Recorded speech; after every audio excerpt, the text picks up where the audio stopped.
नमस्कार, मैं हूं आपके साथ वक्ता दुबे और मेरे साथ मौजूद हैं हमारे वरिष्ठ पत्रकार शैलेंद्र जी। आज एक ऐसी टॉपिक पर चर्चा करने वाले हैं जो अब दुनिया के लिए या फिर यूं कहें कि पर्सनल लेवल पर भी खतरा बनता जा रहा है।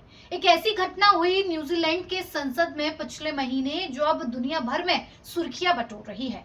न्यूजीलैंड की एक सांसद हैं लॉरा मैक्लियोर, जो संसद में पहुंचती हैं और अपनी एक न्यूड फोटो सभी को दिखाने लगती हैं और साथ ही साथ उस फोटो पर वो ये दावा करती हैं कि ये जो फोटो है, वो जो न्यूड फोटो दिखा रही हैं, ये फोटो एआई की मदद से सिर्फ और सिर्फ 5 मिनट में बनाई गई है।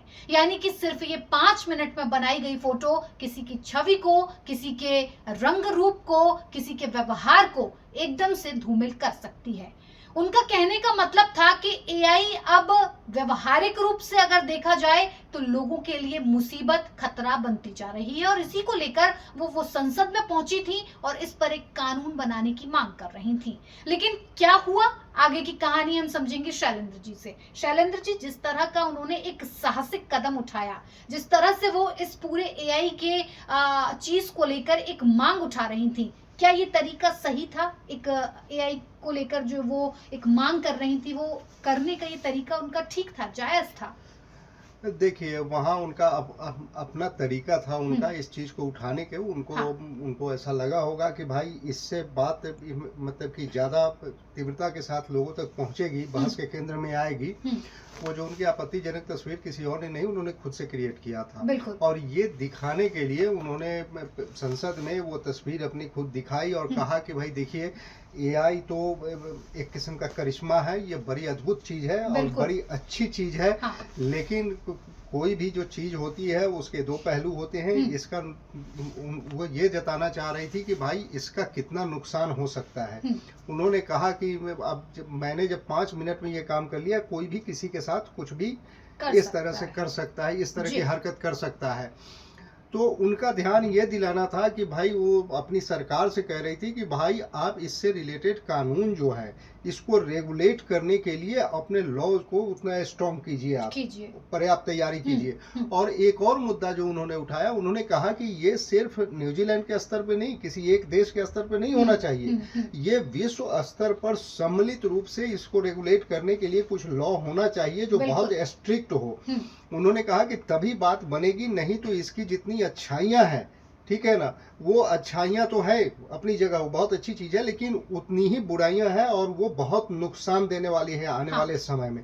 तो उनका ये कहना था कि इसको वर्ल्ड लेवल पर इसको हमको रेगुलेट करने के लिए सारे दुनिया के सभी देशों को एक साथ आना चाहिए और इसमें कुछ अपना नियम कायदा कानून इसका बनाना चाहिए। अच्छा, इसका नतीजा है हुआ कि उन्होंने जब ये बात की, अब दुनिया भर में मतलब किसी को शिकायत उनसे नहीं है, बल्कि उनकी तारीफ हो रही है। कैसे मुद्दे को उन्होंने उठाया, उनका अपना तरीका हो सकता है किसी बात को उठाने। कुछ चीजें ऐसी है जो उनके यहाँ बहुत सामान्य है और हम सामान्य रूप से लिया जाता है, हमारे यहाँ थोड़ा सा उसको असामान्य रूप में लिया जाता है, किसी और सोसाइटी में किसी और रूप में लिया जाता है।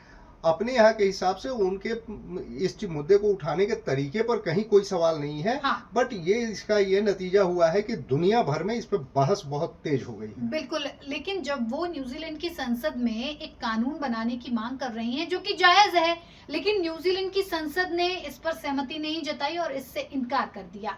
क्या लगता है हमें इन एआई के खतरों से बचने के लिए किस तरह के कदम उठाने चाहिए? क्योंकि वो सही कह रही हैं, लॉरा मैक्लियोर की जो चिंता है वो वाजिब है कि ये हर देश के लिए खतरा बन सकता है। आज उन्होंने अपनी तस्वीर बनाकर एक तरह से जो कंसर्न था वो सबके सामने रखा, कल को ये किसी भी देश की किसी भी महिला या किसी भी व्यक्ति के साथ हो सकता है। और सिर्फ तस्वीर की बात नहीं, उन्होंने इस ओर इशारा किया। उन्होंने कहा कि सिर्फ तस्वीर का ही मसला नहीं है, आप डीप फेक के जरिए बहुत सारे समाज में भ्रांतियां फैला सकते हैं, समाज को मिसलीड कर सकते हैं, ठीक है ना। ये तो उन्होंने कहा कि इसके और बड़े खतरे हैं। ये तो एक खतरा की तरफ उन्होंने इशारा किया, उन्होंने और उदाहरण दिया और कहा कि इसके बहुत सारे खतरे हैं। रही बात कानून बनाने की, तो वो एक प्रोसेस है, उसके लिए एक माहौल तैयार किया जाता है, आम सहमति बनाई जाती है, वो एक अलग प्रोसेस है। लेकिन महत्वपूर्ण ये है कि उन्होंने जिस मुद्दे को उठाया है उस मुद्दे को दुनिया एडमिट कर रही है कि ये बहुत महत्वपूर्ण मुद्दा है और इस पर दुनिया भर में चर्चा चल रही है, बड़ी गहन चर्चा चल रही है। बिल्कुल, मिस इन्फॉर्मेशन फैलाने के लिए क्या लगता है एआई का सबसे ज्यादा इस्तेमाल इस वक्त आज हो रहा है? बिल्कुल हो रहा है, एआई का बहुत इस्तेमाल हो रहा है इस पे। और इसको तो रेगुलेट करना पड़ेगा। इसको रोकने के लिए कानून माने हर लेवल पर जो संभव कोशिश हो सकती है वो की भी जा रही है, और आगे इसको और सीरियसली लेकर के करना पड़ेगा, नहीं तो आने वाले दिनों में ये परेशानी का बड़ा सबब बन सकता है। बिल्कुल। तो देखिए, डीप फेक का ये जो मसला था, ये जो मुद्दा था, न्यूजीलैंड की एक महिला सांसद ने एक साहसिक कदम उठाते हुए जिस तरह से इस मुद्दे को उठाया है, उनकी काफी तारीफ होनी चाहिए। लेकिन एआई के खतरों से, डीप फेक के खतरों से बचने के लिए हर देश को अपने अपने लेवल पर अब सोचने की, एक कानून तैयार करने की, या इस पहलू पर और ज्यादा विचार विमर्श करके बातचीत करने की बहुत जरूरत है। आपकी इस पर क्या राय है? हमारे साथ जुड़कर शेयर करना बिल्कुल ना भूलें।